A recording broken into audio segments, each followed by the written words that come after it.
All right, what's up, guys? Zach back here to talk some more bets and gambling and whatnot. Yesterday, wow, bad day. 1 for 4 on my bets. Couldn't have been more wrong with Miami versus Toronto. Miami did not show up at all. Toronto whooped that ass by like 30 points. I don't think Miami scored 100. I think it scored I think it was like 96 to or 98 to 127 or something like that. Just not even close. RJ Barrett had a good night. More on him here in a few minutes. Minnesota did not cover. Won the game, didn't cover though. I mean, is what it is. I guess congratulations to the Pistons. You covered a spread. Must be nice for the Pistons fans, anyways. As far as the NHL bets went, the Canadiens parlay was the one that hit. That was the one with Eric Holla, Brendan Gallagher, and Nick Suzuki all to score a shot on goal. They all did. That game was at plus money, and then you added all that in. That game was at plus 205, so that was nice. Doubled up on that one at least. And then the Detroit Red Wings did win, and they were plus money as well. An underdog, a road underdog at that as well. But Matt Tkachuk, I still don't know how to pronounce his name. I didn't figure it out last night. Did not score 2 shots on goal. And he was at like minus 1,300 to do that, so is what it is. And yesterday I know I said I don't go over or 1,500. I would say my limit's probably more closer to 1,000. I was probably talking out my ass a little bit there, a little bit of wishful thinking. I'm not quite that responsible of a gambler.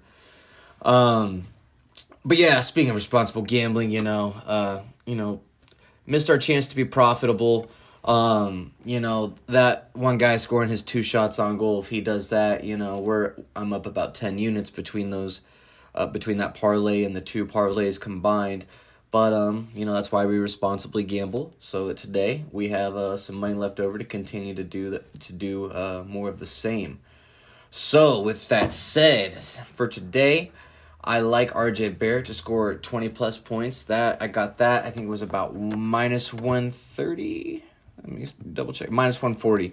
And I parlayed that up with an over in the same game, the Toronto and the Chicago Bulls game. I took that over.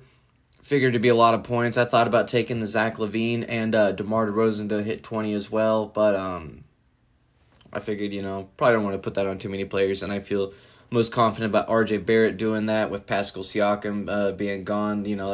That's 22, 23 points per game, walking out the door. So that leaves, 22, 23 points to be had, and RJ Barrett's a perfect candidate to start taking over for some of those points on a team that doesn't have, he might be their best scorer. I'm not a basketball aficionado, and I won't act like I followed it super closely this year and that I know a ton about RJ Barrett, but he figures to have good opportunity going forward with their best scorer being gone. Or their number 1 scorer anyways. So I took that, parlayed those 2 together. That's plus 163. The over by itself was minus 110. So hopefully we get some good luck going there. I also did a parlay for Minnesota, New York, and Utah. And I'm also taking the Jazz to cover the spread as well. Obviously, that's 2 separate bets. A spread bet, and then all those other 3 are all moneyline bets. Jazz have been hot. I don't got to speak to the other 2 and why I'm picking them. Obviously, because they're good teams. But the Jazz, going up against the number 2 team in the West. And the underdog, I think, are they on the road as well? Let me check here. I think they're a home underdog actually, which just they're a home underdog. Even more reason to back them. They're good in Utah, and they're hot right now. So we're gonna try to ride that, and hopefully that doesn't mean now is the time they decide to fall off. And that is going to be all I have for my personal picks today. For source picks, I am also going to throw in the Jordan Poole under 16.5 points, which I'm parlaying with the Knicks money line as well. Tampa Bay, I'm taking as far as hockey, I'm taking Tampa Bay with Nikita Kucherov to score 2 shots on goal, and Mats Zuccarello to score a shot on goal. And then we're taking Edmonton with Jared McCann, Deidre Herbal, and Darnell Nurse to score a shot on goal. That's at -108. Let me double check what that Tampa Bay game was. -109 with the shots on goal.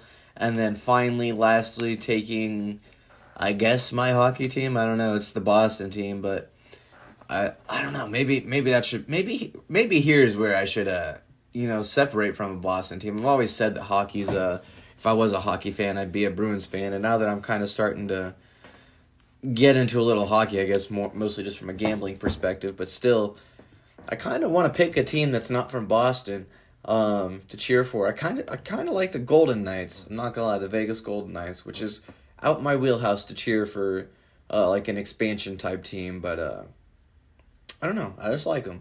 I made a little bit of money with them at the end of last year. Pretty much just blindly riding them through the hockey playoffs, and fucking A, it worked. I just took the money line and the shots on goal every night with the Golden Knights, and I profited off that. Yeah. That's why I was looking forward to betting hockey this year, was because the Golden Knights. So I feel like the Golden Knights are my team. I don't want to commit to them yet, though. But we'll see. Let's win these fucking bets, y'all. Let's cash some tickets, and we'll talk to you tomorrow, hopefully. See ya.